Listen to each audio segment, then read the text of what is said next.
hate to interrupt conversations because I think this is one of those rare times that we can get together and just talk.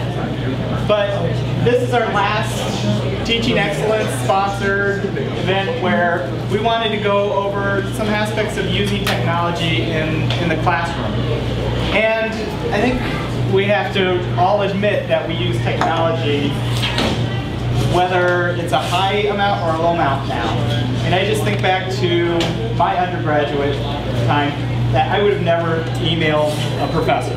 That would have been unheard of. I had the technology, I could have done it, but I would have never done it. Now I have students texting, which has good things and bad things along with that, but it's easy and it's fast. And so there's some benefits to that. So technology has changed even from that, relatively short, depending on your perspective, of time from my undergraduate to now. So we all use technology. Our students use technology. Sometimes they use technology in the class when we don't want them to do things that aren't related to learning. So they're using it, we're using it. So how do we approach this in a way that makes sense? So the committee does not think that there's a one-size-fits-all approach to this. And I think that's where we wanted to make sure this was a dialogue about how do you use technology and how do you approach it. I think we can look at discipline, because some disciplines are going to be harder to incorporate technology to a large amount versus others. For example, a studio class, I'm not going to be able to ever teach ceramics online, nor would I want to try. Right? But my art foundation, I teach a hybrid, and it works very well. So I see this spectrum within just the areas, depending on the discipline, the class, what the objectives are, and how I can use that. So even within my teaching, I wanted to ask a question. How many people in here have delivered a course using online or hybrid, high-intensive technology use? How many people have been students in a classroom with high technology use? So just puts it in perspective. Good place to understand where we are. So today we have three presenters going to talk about the three different ways that they use it. We have Brent, Rich, and Ruben. They're going to be talking about how they use technology. It's about a 10-minute talk for each of them. And or less. 5 to 10. Or actually, however. Okay. I'm art, so I just use vagueness and metaphors. I'm not science. I'm not the accountant. You don't want me to do the money for you. Just limit info. So we'll have those three presenters talk about it, and at the end we have an open question and answer dialogue, just to say how could I possibly take some of this information and use it. So we're going to start with Brent, and obviously he's going to be giving the high technology approach, and he'll go from there. Why would everyone know that's funny though? Why would they? No, I will. I'll show you my relationship to technology. This is my phone. I've had this phone for 5 years, and the reason I have this phone is because it was free, it does its job. So I'm talking about low-end technology use. It's not no technology use, because I do use technology in the classroom, and I do use Blackboard and whatnot. But I purposely don't. Students cannot bring a computer into my classroom. They cannot take notes on a computer unless the disability, so the academic student connection says otherwise. And I even put on the syllabus, obviously that would show you then have a disability, but if anyone want to make fun of you for your disability, I'll kick them out of class. I'll happily kick them out of class. So they can't use the computer to use notes. They don't write on computers in class. They never have them out. I've never seen a computer used while in class. I remember going to a play with my wife, and it was an opera, and someone was recording on a flip camera in like the 10th row. And so we were like in the 20th row, but I was watching the opera through the tiny little flip screen instead of there's just like something about a screen, and I certainly don't have that discipline to not look at a screen, and so I don't see it used well in the classroom. So I thought the first way to talk about how I use technology in the classroom is what the classroom is actually for and what education is actually for, and technology actually sort of points out in 2013, we do not have to be the guardians of information anymore. That's just not how it works. Students have access now to information through technology that maybe 100 years ago we were the ones sort of providing them. That's just not the case anymore. And that actually sort of helps stress what the point of education is for me, which is about personhood. And so I teach English. And so in my class, I try to build a class around personhood, and that's not just the sort of person. It's not like the touchy-feely relationship of student. That's not what I'm talking about with personhood. I'm talking about that our sort of mission here is to both understand and uplift the human condition, and anything that contributes to that, then I'm happy to use in the classroom, and anything that takes away from that, I'm not interested to use in the classroom. I very seriously think that the right relationship between a teacher and a student is best modeled by a monastic abbot and a novice, and not by a sort of disseminator of information or something like that. And that doesn't mean that we don't provide them information and provide them context, but there is a sort of pastoral side to education as well that sort of always has to be considered, whether I'm using technology or I'm not using technology. So that's sort of how I approach the class, and then my sort of understanding of technology. And that technology is simply a tool, right? If you read Plato, Plato is afraid of literacy. He's afraid of, or at least afraid of writing, because he's afraid that's going to take something away from the world culture. We have always been scared of technology. That's always been the case. So when I think about this, like, so some of you don't know who this is, but there's the whole Oscar Pistorius thing, right? And he was in the Olympics running on prosthetic limbs. He didn't do very well, but he actually got to the Olympics.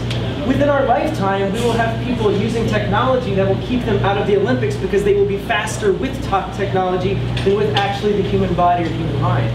So maybe our like fear is getting sort of more, perhaps, I don't know, palpable or something like that. But none of us always had this fear of technology, but it's always been a tool. And when we look back on the fears that people had of the telephone, we see that as quaint. Oh, they were so afraid of the telephone, and now it's fine. Plato was afraid of writing, and yet here we are defending writing. This is all very quaint, these past fears. And so I fully recognize that. But I nevertheless do have certain fears of technology, and that fear is that it's no longer a means, it's an ends. It's used so that a professor gets a grant, not because it explores the personhood of people. It's used because that's the way students communicate, instead of it contributes to our understanding of personhood. So that's when technology gets to be scary for me. So it's, you know, I'm not a Luddite. I carry a phone that shoots to space, right? So I clearly am fine with technology, but it's sort of right relationship with technology. Robbie, I'm going to use Robbie Bolton here because Robbie forwarded me on a fabulous study that, and you can back me up that I'm not making this up, that in the 90s there was this concern about the technological divide, right? That the rich were having access to technology, the poor were not. Well, the most recent study, I can't remember if Stanford or what school it was, but now the new technological divide is, in terms of parents and kids, the rich parents are teaching the kids when to not use technology and how to not use it all the time, and the poor kids are just having it used as a babysitter. So the technological divide argument went away with access, and now, instead they've got too much of it, or they're not using it right. Certainly not just that they have too much of it. One of my favorite professors, not just because I met my wife in his class, but one of my favorite professors wrote an essay about technology, and he still worked on a typewriter because he liked that that's all it did, right? It was just a typewriter. But he understood a better teaching tool than a computer to be a blindfold. That you do critical thinking when you take things away from a student rather than when you give them things, right? And that's always sort of stayed with me. It's one of the reasons I'm fine with, no, you can't take notes on a computer. No, I don't care if you can go faster with that. I don't care if it's more efficient. If I take things away from you, that's going to be a better teaching tool than providing things for you. So just to prove that I'm not a technophobe, though, I use Blackboard for grades. It's the easiest thing in the world to use Blackboard for grades because you can do all the weighting. You don't have to worry about it. It's very easy. It does all the stuff that when I had to work in Excel was a complete mess. I use it for announcements, communications with students. I use it as a dumping site for syllabi posting and things like that. And I do use like 3 or 4 PowerPoints a semester. But I want to show you how I use PowerPoints because I know some professors, and maybe you're going to talk about this, like posting PowerPoint on Black. There's no way I'm doing that. Right? And to me, it's like, no, it's like the blindfold. I'm going to give you a blindfold. I'm not going to keep making it easier for you. I'm going to make it hard for you. So when I do a PowerPoint, this is how I do it. They're really crappy, right? They're just white background and Times New Roman because I'm not putting any more time into it. And a nice pretty picture. And so what I have on the side here is I just have these comments that don't make any sense to the students. So what the students can't do when they're listening to my lecture on a PowerPoint is they can't just start writing down my words. If they just start writing down my words, it will make no sense to them. So this is for me. That's cool. This is for me to say, okay, I got to remember to talk about how the divine right of kings is going away. But if they just write that down, they'll like, I can't study that. That's right, you can't study that. So that's the way. And again, as a sort of blindfold technique. So this was John Brown. And so I just sort of make them funny for my own sake. So black is black, white is, well, you know, as John Brown, being this radical abolitionist, worked with getting people to Canada. And if you know Bleeding Kansas, right? That's my sign that I need to talk about Bleeding Kansas and John Brown's relationship. He's a Zen master, and those are cults. I'll take it. I've been called worse. So, right, here's a Harper's Ferry one. Just comments that, like, if you're looking at this right now, unless you know what Harper's Ferry is, this makes no sense to you. That's exactly how I want it. So this, to me, sort of performs how to me, I want to use technology, which is, it's a tool, right? It's a tool to remind me. It's students like to stare at screens like I do. They're staring at that, so they're perhaps more engaged. But they can't just rely on it. And I'm not going to use technology to make my class easier for them, just for the sake of making it easy for them because they have busy lives. So I'm not going to post it online or something like that. When it comes to the end of the semester, I won't post study notes. I'll tell them your study notes are the semester, which do. Look at your own notes or look at someone else's. So that's the way I approach technology, for better or for worse. Yeah. Yes!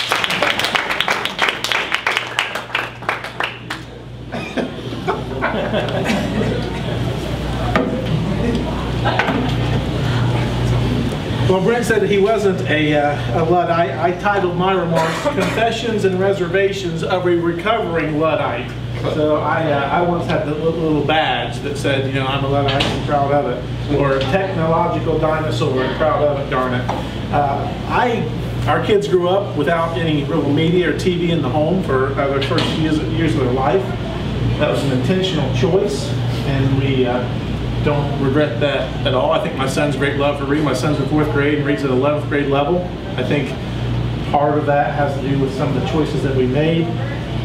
I resisted. Brent showed his phone. I do have a smartphone, but only got one last year when I walked in with my phone that made yours look advanced, and they literally laughed at me and said it would no longer work, and I had to get this. But I find myself in a bit of a transition. I'm the middle perspective, I guess, right? Because I'm finding myself in a bit of a transition personally. I have a smartphone and actually have grown quite to like it. We went from not having any TVs or media in the house, now we have 3 TVs, 2 smartphones, and multiple devices. So personally, I'm going through this change, and even within the classroom. You know, a couple years ago, you could hit me in the side and I would launch into a long diatribe about the evils of technology. And evils in an educational context. And now I find myself in a rather different place. I find myself using a good bit of technology in the classroom. So, confessions and reservations from a recovering Luddite. I'm using, I think, more technology than Brent, and actually plan to use more, I think. But there's still some deep reservations. So I'll just say a few things about what I am doing with technology, and then I'll let the Luddite raise his head a little bit and just make a few comments.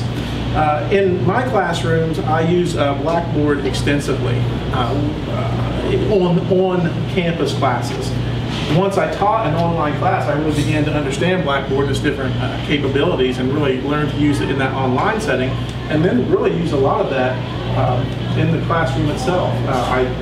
It's a repository for notes. I do post my notes online. I post exam study guides online. I will record study sessions with my little camera recorder if students can't be there, and then we'll make that available to students who couldn't be there on Blackboard. I use the email announcement functions, all of that. Recently, I'm in a cell group that's sponsored actually by the Teaching Excellence Committee, and I'm learning about podcasting. I'm beginning to podcast and using podcasts in different ways. I've used podcast as a short podcast as actually a lecture when I couldn't be in town one day. So rather than coming to class, you listen to the podcast. I've used the podcast for exam preview, kind of just walking through the exam, here's some study hints, things like that. I've used podcast. Also, what was the other use I had for exam previews? Instructions, if there's an assignment someone has to do in class. Rather than write that out or just communicate that, I put it in a podcast that they can listen to and go back to again and again. And I've really found that all these different things have been helpful. Imagine that. I love it. I'm saying, all these things are really helpful, and the students appreciate them. And I think it's not working at cross purposes in regards to my educational goals and my objectives. I found things like Skype, GoToMeeting, softwares like that enable me to kind of be present where I can't be present. To answer a student face to face, they can see me and hear my answer. There's a meeting I couldn't attend today at 4 o'clock because I have to be home to get my kids off the bus, but I can attend it because of some of this technology and the way I can be present there because of that. And that kind of presence is something that technology can give us, and that kind of presence can be helpful with students. So, all that to say, someone who a few years ago was opposed to all of this now finds myself using quite a bit of it and thinking it's helpful and thinking I might even use more. Now, here's where the Luddite raises his head. Technology, and this is I think where Britt and I agree, it's a tool or it's a means to an end. But I think technology intrinsically is the kind of thing where the means can quickly become the end, and therein is the problem. The servant, and technology is a servant, I think, can quickly and easily become a master. It seems to me that technology has a tendency in our culture to take on almost a life and a momentum of its own. If you've heard of Sherry Turkle, I think I'm pronouncing that right, she gave a TED talk about a year ago, and her new book is called Alone Together. I've done a lot of research on this. I share a concern that she has when she says, quote, sometimes technology takes us places we don't want to go. And I think that makes sense to me. I share that concern. Technology can tempt us, and maybe especially our students, to think that everything, including education, can be speeded up, that everything can and should be flashy, and have all the bells and whistles, and that everything is instantly accessible and easy, that everything in essence is microwavable, if you allow me to use that word. When in reality, education, as we all know, is slow, often mundane, time-consuming, and certainly hard work if you do it right. Education, I think, is more like a crock pot than a microwave. It's more of a simmering, time-taking kind of thing. So the central question for me, as someone who's beginning to move into this more but still has reservations, is how do we use technology, which seems to me like it has a lot of microwave-like tendencies left to its own, to engage our students in a crock pot-like process that we call education. I'm convinced that we will not accidentally use technology well in the classroom. If we just start using it kind of willy-nilly and unthinkingly, I'm pretty convinced that will go wrong. That will go bad and go bad fairly quickly. I do believe there are good educational uses of technology and that there are poor educational uses of technology. And I think part of our job as educators, administrators, and support staff is having the wisdom to discern the difference. Technology isn't going away. For those of us that are still a little fearful of technology, it really doesn't do us any good to stick our head in the ground or our fingers in our ears and go la la la la la and pretend it will go away, because it's not. It's a reality that will only grow more pervasive and more invasive, I think, as the years go by. And I think it's a reality that has some real educational promise if we're willing to think through it carefully. For my part, I just want to be really intentional. and reflective in how I think about it. And that's where I feel like I need you all. We need to have conversations about that and think through and discern what is a good use, what is an inappropriate use. I don't think we can be lone rangers and do that well. My final comments.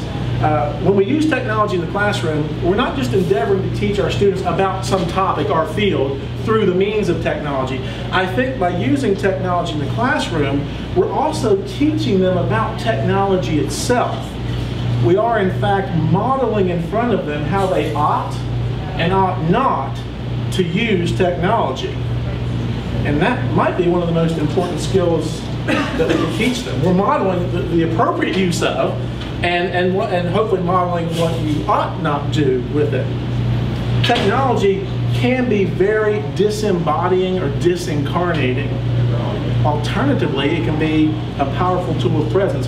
Numerous online classes will talk about, I felt more connected with my online peers that I always met virtually through Skype or whatever than I did sitting in this classroom where actually people were beside me. Now we could say, well, that was the fault of the teacher in the classroom, but there are all these stories about people really experiencing community and presence online, and I think we just can't claim that all that was their misconception, right? Technology can be a powerful tool of presence. I believe it's our job as educators, especially as Christian educators, to use and model technology use in a way that is deeply incarnational.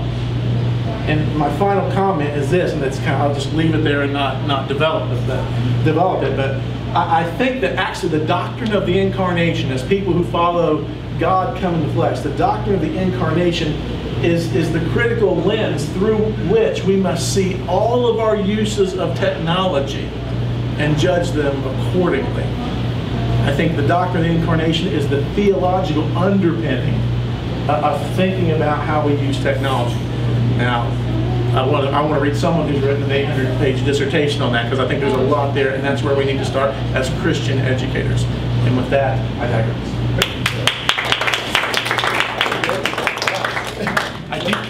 No, I'm not going to digress. Is that how you think? I digress. I'm sure I heard you. I'm just going to move these over here with your students. Yeah, I will move.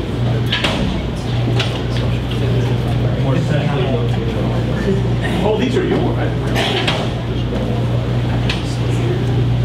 Yeah, this is sort of my alternate road jersey here, because when I realized that we were going to be in this room with no technology, I kind of felt like I was the visiting team. So that is my alternate road jersey. That's great. But I think you'll see some points of agreement, I think, between what Brent has to say and what Rich has to say and what I have to say. I think one of the bases for that is thoughtful use of technology. Let's see. I guess since we're all sharing cell phones. Oh, wow. But I am contemplating the Galaxy S4.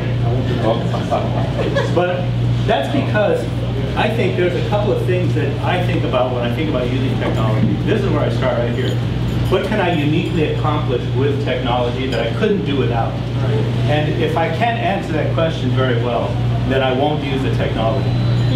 But if I can accomplish something uniquely with it, then even if I don't really know how to use the technology very well, I'll kind of push myself to use it, because I can see there's some kind of a pedagogical advantage or a learning advantage to being able to use the technology. And I kind of do that in my classroom as well. So I do agree that there are some people that enjoy technology and are just tech geeks, and they love to kind of have their stuff, and I'm guilty of that as much as the next person. So the thoughtfulness is really important. One of the things, I don't know if the name Alvin Toffler kind of rings a bell from the 20th century, but when he was sort of a prognosticator of culture, and he was looking ahead to the 21st century, and he said something very interesting. He said that to the extent that technology promotes human interaction, it will be successful in the 21st century. And I think, if nothing else, social media, not that it's a perfect way of promoting interaction, but it certainly attempts to facilitate more interaction between people. And that's its primary reason for being. So I'm kind of sympathetic to the whole personhood idea that technology should extend or somehow tap into who we are. and not just take us in a place we don't want to go.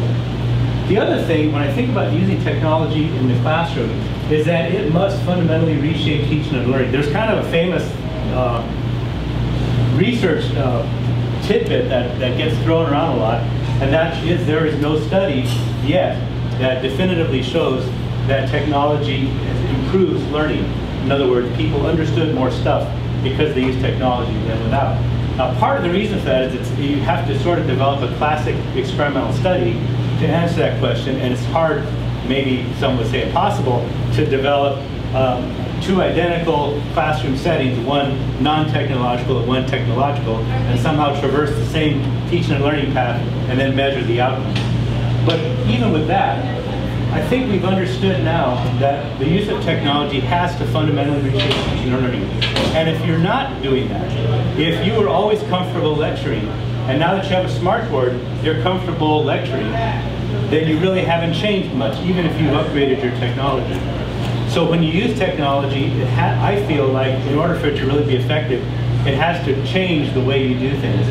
And one of the ways it's changed the way I do things is I like to put material out there, although I don't put lecture PowerPoints out. Instead, I have done the podcasting where I record some of the, not all classes, but especially the content-heavy classes that I teach. I will record what I say and then post that for students to get to. And part of that is kind of getting towards the idea of a flipped classroom where you try to put stuff out there for them to digest on their own and then allow them to come into the class together and discuss what they've already learned. If you think about it, online classrooms sort of follow that same model. You push the stuff out there for them to kind of grasp it on theirs, and then you have the discussions and other things that help tie it together and answer some of the questions. So to me, that's one of the ways that you fundamentally reshape teaching and learning. It makes it harder. And actually, I think when Brent showed his PowerPoint examples, you sort of get at that, because sometimes you have to put the arcane stuff out there first and then let them want the deep stuff, and then you keep the deep stuff for them to kind of discern together when they actually do talk to you. I think that's one of the secrets of a flipped classroom, is you save the deep stuff for that discussion. These are some of the advantages that I talked about. I guess I should warn you, I'm actually going to try to be consistent with what I talked about in class today. So these are some of the things that I see are advantages for using technology. In fact, what I tell the students is, if you're not seeing these things happening, then you probably shouldn't be using technology at all. This is kind of the clue. If I'm not somehow giving more authentic information in their hands, you know, back in the old days, the census was in the library, and it was in this large set of volumes that long, and it took several years after the fact for it to be published, and that's how I could find out census information. Now the census was actually, I was kind of disappointed we didn't take the census on our cell phones in 2010, but if we don't do it in 2020, the government is missing the boat, because I think we could easily do that, and then the data is accessible right away. If we're not able to, or we should be able to communicate more precisely with technology, it doesn't mean that the camera tells all, because it's an eyeball, okay? It doesn't tell the whole story. But between the eyeball and the audio, and then other things that we can do, like PowerPoints or images or videos, we can sort of communicate more precisely what we mean to say. Then I think the technology is working if we can do that. If we can expand beyond the four walls of the classroom, and that's not just email, although that's certainly part of it. It's not just having somebody come in with Skype or something comparable to be a part of the classroom environment. It's also bringing in ideas from outside, like when Rich referenced TED, to be able to do that quickly and easily. You know, I type in the URL, or I click a URL from an email or from an announcement of some kind, and boom, there it is, and then I can watch it.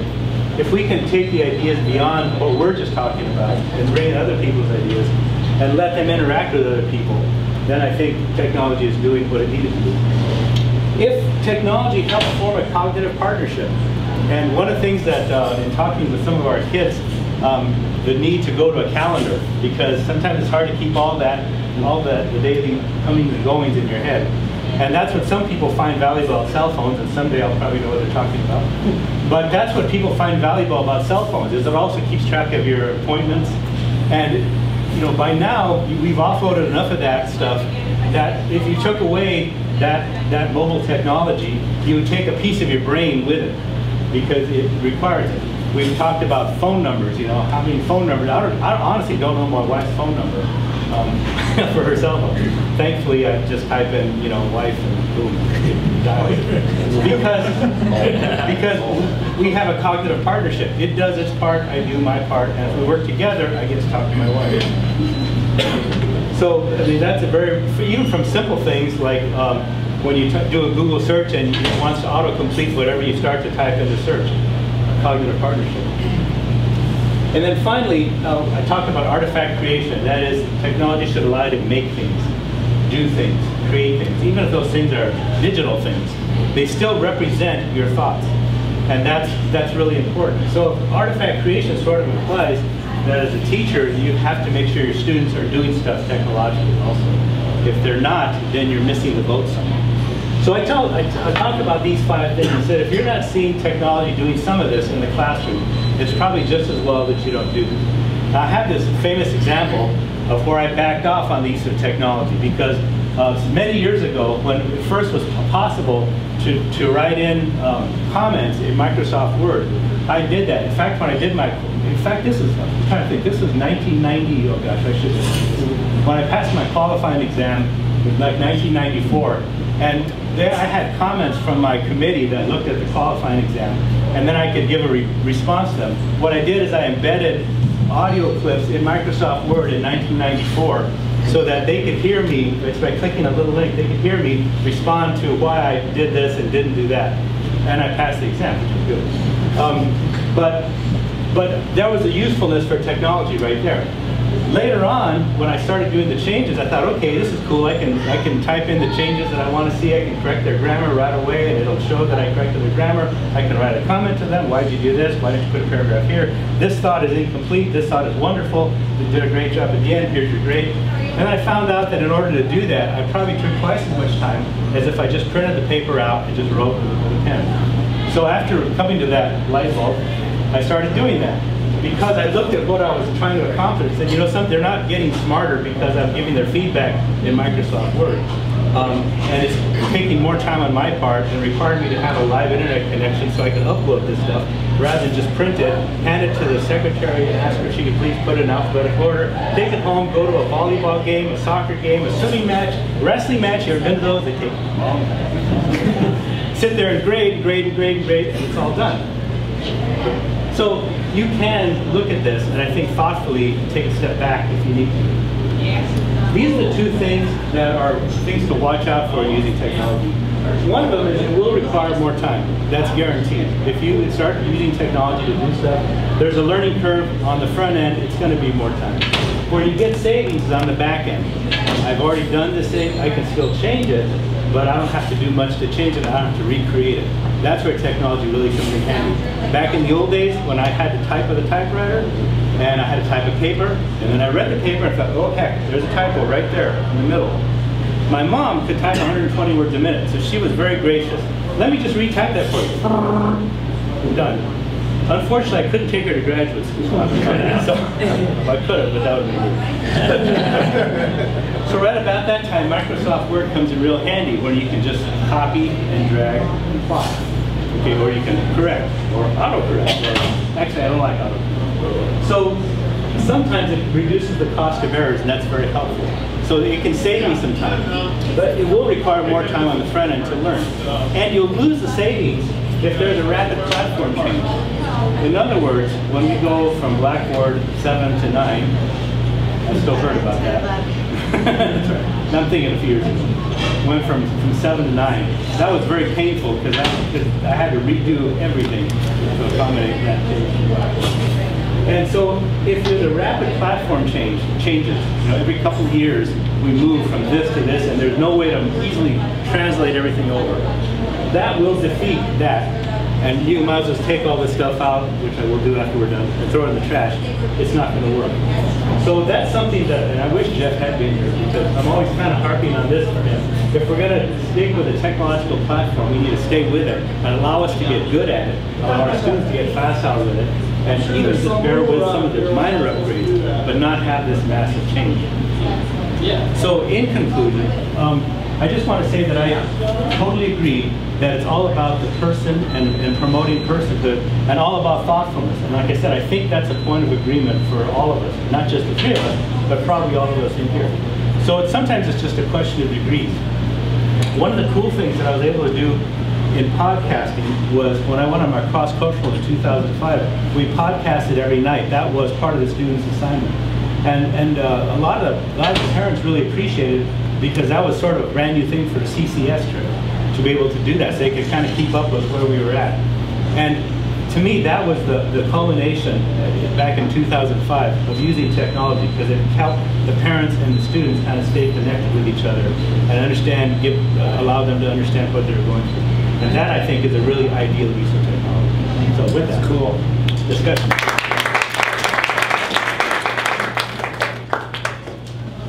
If anybody has any questions for anyone or comments, we have about 20 minutes here. We do have to make sure we're out of here because 2 o'clock, another group is coming in right away. But that gives us a bit of time. Go ahead. Just a comment, I guess. I like how you all three approach the what's that? Approach the issue of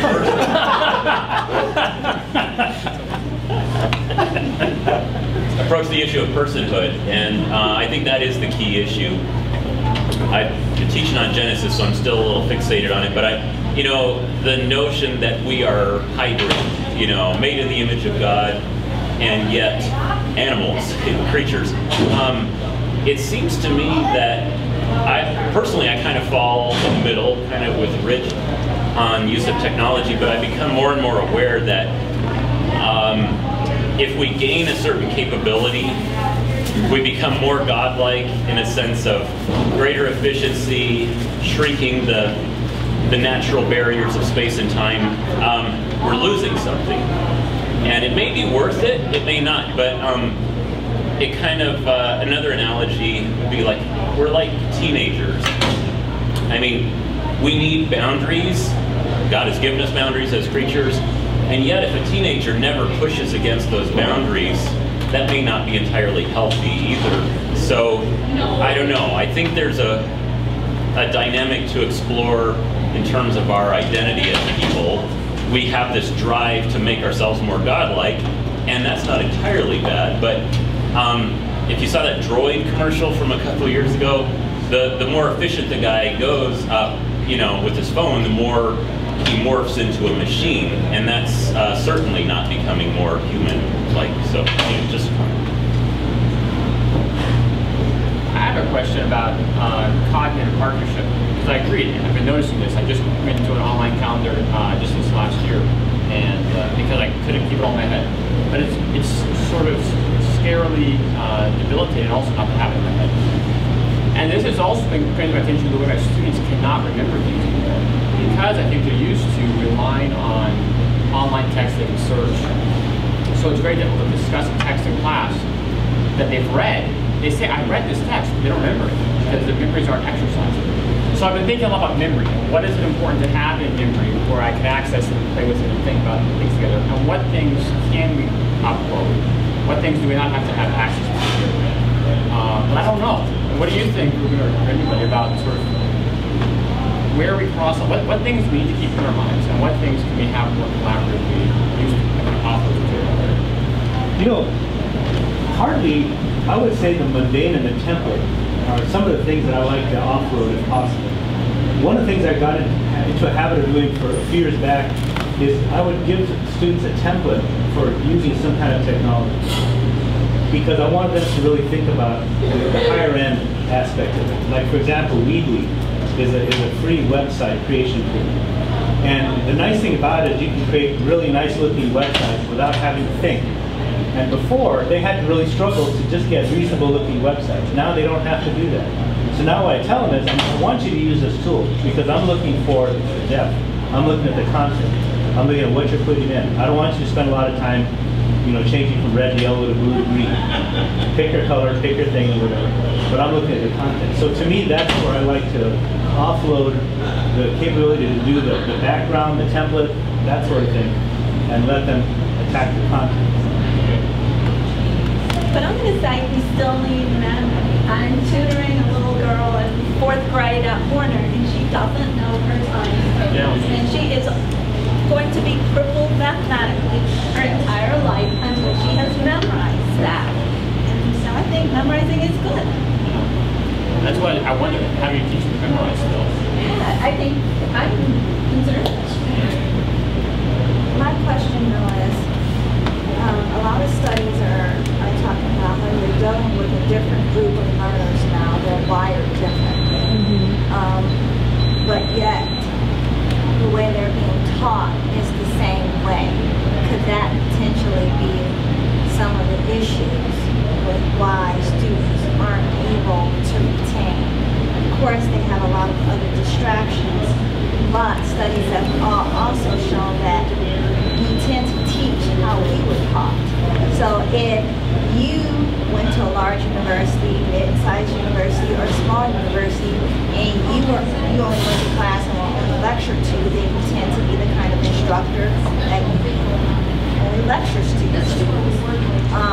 Yet still, this new generation, they were raised in a very collaborative world. So they weren't wired like that, and that's what studies are showing. So they aren't able to react and respond, and the way they learn is more in an active learning process, a more collaborative, engaging learning process. But how they tend to come to university, it's not set up like that. So that's part of the reason why they can't retain. Yeah, I guess in some ways I get that there are studies like that, but I think I fundamentally disagree with the approach that says we ought to be manufacturing education to meet what 18-year-olds think education should be. And I think that just because they don't learn in a certain way and don't learn well that way, I guess I disagree that should be a reason for me to then meet that. For one, we have how many students each semester, so how do we possibly meet all of those student needs? For two, I think part of this, and this is a mindset that's wrapped up in the development of technology, is understanding that we've somehow figured it out now. That we've figured out learning and education, that we now know as humans how best to educate, and we've been doing it wrong. And I'm stuck in the Middle Ages, right? That's where I studied, so I'm literally stuck there. And so in some ways, I look at the things that were produced in the Middle Ages, and it's some of the most beautiful artwork, it's some of the most beautiful literature, some of the most creative technology. And they didn't have computers. You know, they didn't have. It wasn't sort of about let's make the learning styles fit all of these different preferences. They didn't have distractions. What's that? They didn't have these kind of distractions. Well, they had distractions. It was just kind of, am I going to survive? Am I going to?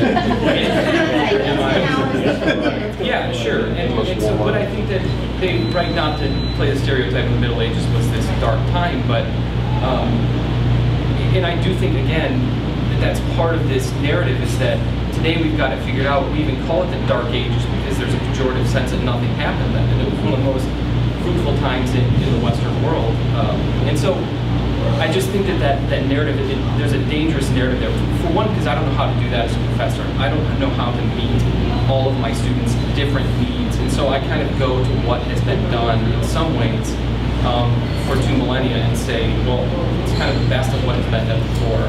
So I'll try to do that now. So that's kind of where I'm stuck in this in-between, I guess, as well. But is there, I understand that, but what I'm asking is there a way, a medium, or can there be a medium to start infusing some of the new approaches and still lead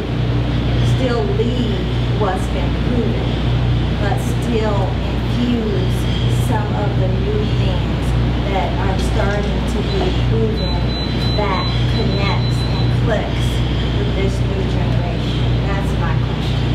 I would hope that the Teaching Excellence Committee is kind of providing those things with the podcast and those things. But are there enough? Probably not. I kind of lean towards that side of, do they learn differently or do they gather information differently? And I think that's a big difference. If you say we learn differently, then it's okay, we have to teach differently. And I think that's what the studies sometimes, so, and I think definitely we gain information differently now, because I even sit in class and say, oh, do you know this artist? And they don't have to pull it from memory. And if they say no, I can pull it up on my phone instead of saying go to the lab and look it up on the internet and filter through the 150 unnecessary things on Google and find the example I'm looking. I can pull it up on my phone very quickly. So I don't think we learn differently, but I think we gather information differently. And how do we do that the best way? I don't think they're saying we learn. They're specifically saying we're wired differently. Okay. So semantically, they're using the term wired.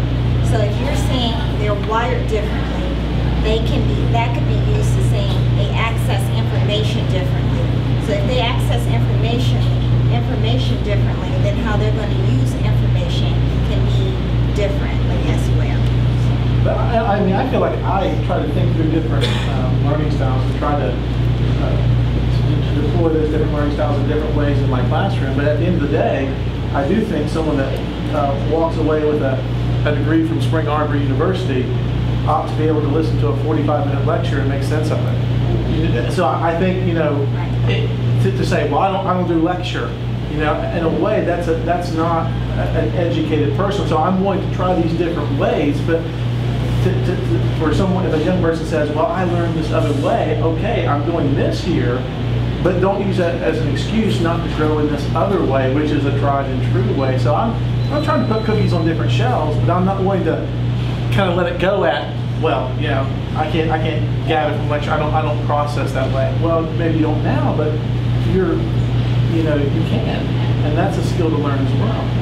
I guess I'll play historian here. I think this is an old question. I mean, it's a question of the introduction of labor-saving technology and how much we continue with the old knowledge versus how much we see that so we can get on with kind of the higher functions.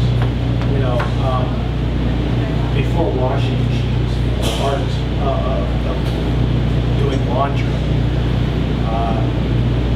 When those machines become common, do we still need to teach people the old arts of doing laundry? Is there some value in that? I think it's the same question of, do we still teach kids 2 + 2 is 4, 2 + 3 is 6, or do we admit that the calculator can handle those things? So what do we do instead? So the calculator can replace some of those things so we can move on and do other things. How much do we, how much do I give them on a PowerPoint versus how much do I want them, in a very 1500s kind of way, want them to listen to me and have to internalize that information. I think that this is kind of one of the central things that teachers do is how much do we kind of take the labor-saving technology and use it versus how much do we think there's certain skills such as critical thinking, and how do we best handle it? I just think this is a really good question. Can I pick up, as you talk about critical thinking, most of the things we've talked about are technologies to impart information. We're going to do PowerPoint, we're going to do lecture, we're going to do a podcast. What about the other side of that? What about evaluation and helping students get feedback about whether their ideas are moving in the right direction, whether they're really learning something? Is there any technology that's helpful in that?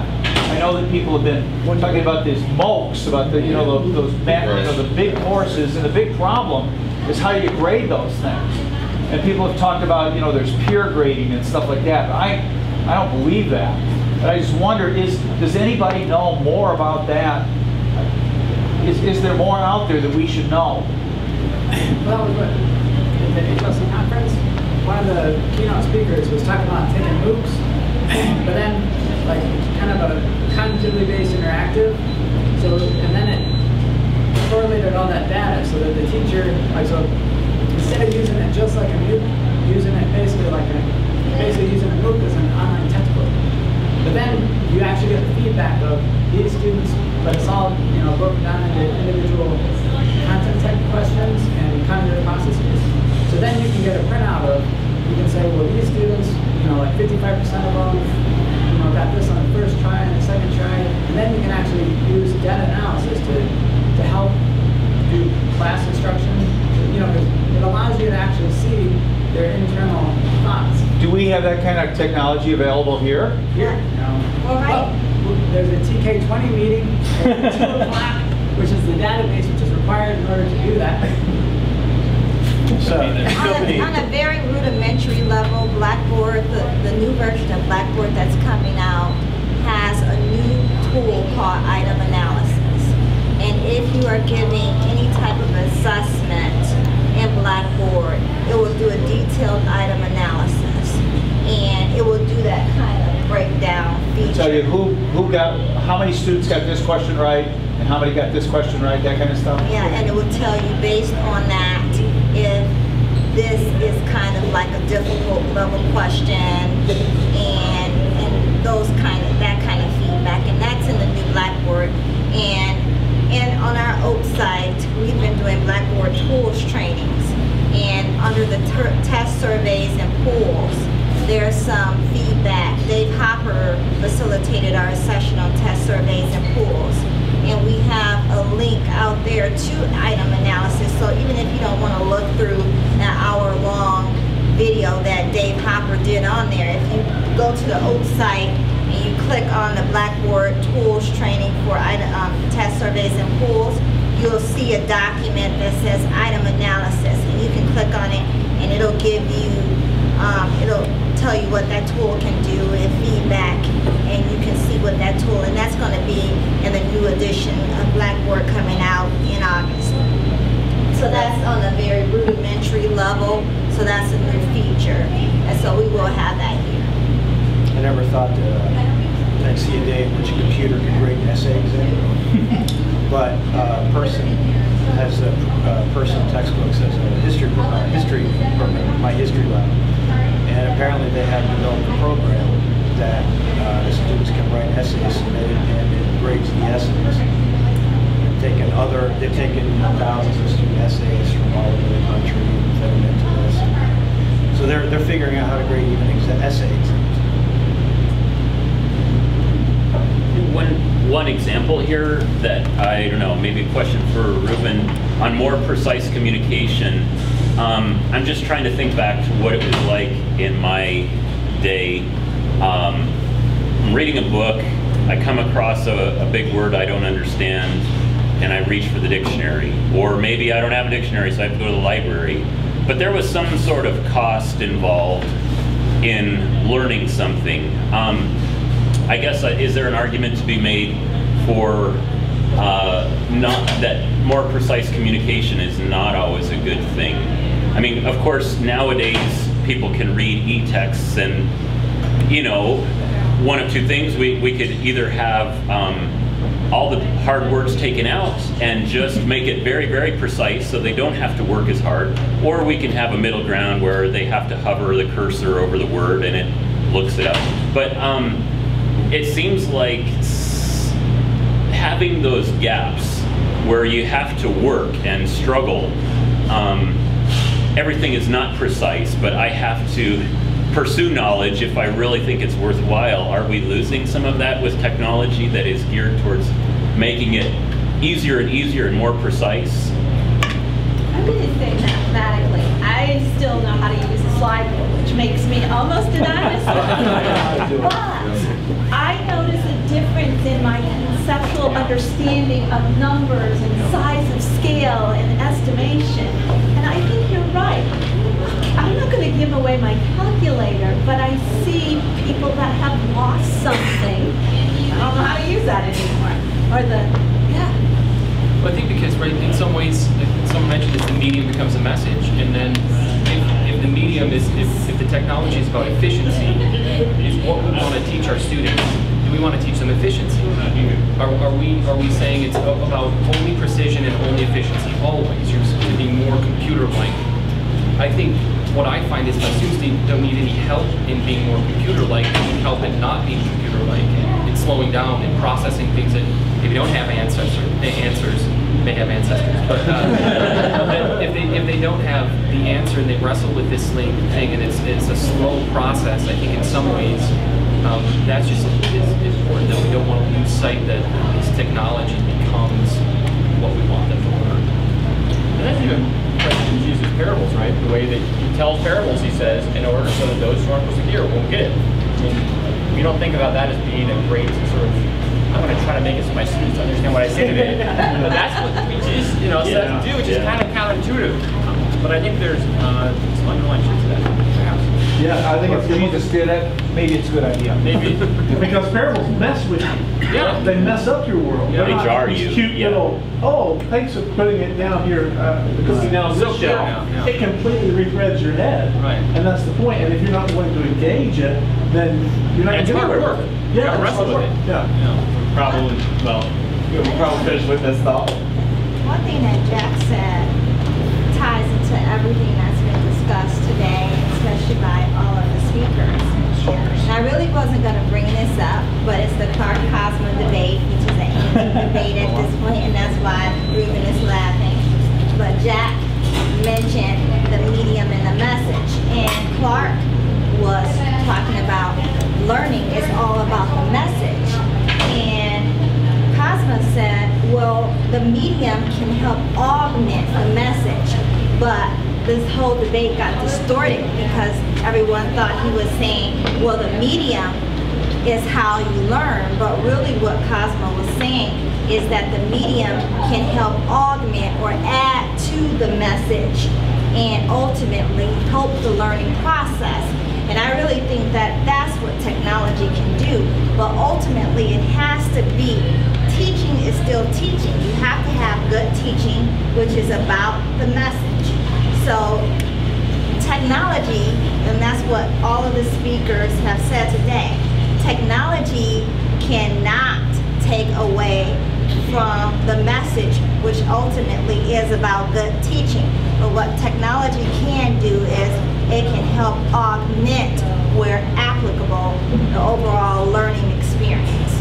But the other side of that is, of course, does that mean, I mean, you're saying the means can augment, but can the means actually go the other way? I mean, and some people would strongly argue that the means itself will derail. Well, I think it can, and that's where I go back to the teaching and the teacher. The teacher, the instructor ultimately has to gauge, and that's where Ruben's little messages, and he said, which one was it? Which one did you point to? That you said, really, if you don't have this question answered. What can I uniquely accomplish with technology? Yes, that's really what the question is about. What can I uniquely accomplish with technology? And if you can't answer that, then you really shouldn't be using it.